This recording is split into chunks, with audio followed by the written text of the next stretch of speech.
Jan, juragane ayem tenan iki. Piye-piye napa, Mas? Ya iki daganganmu mlumpuk kira sepilno paketanmu apa iki?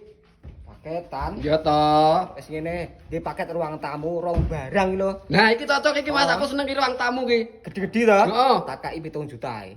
7 juta. Ndi barang Mas? Siji tak kai kursi sudut minimalis iku lho, Mas. Oh, yo iki.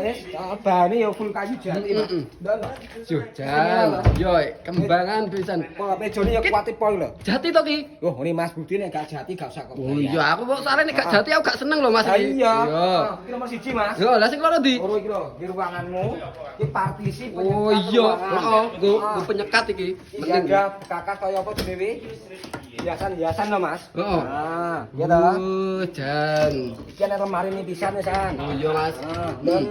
Ya toh. Heeh. Nggih laci.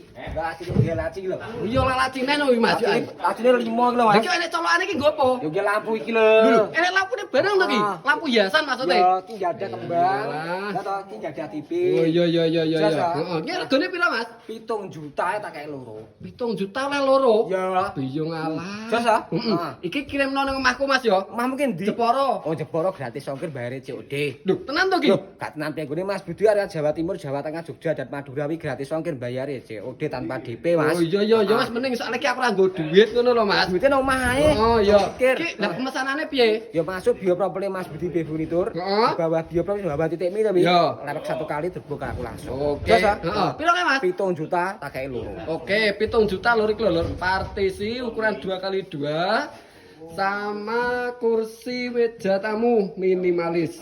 Langsung diorder ya, Lur.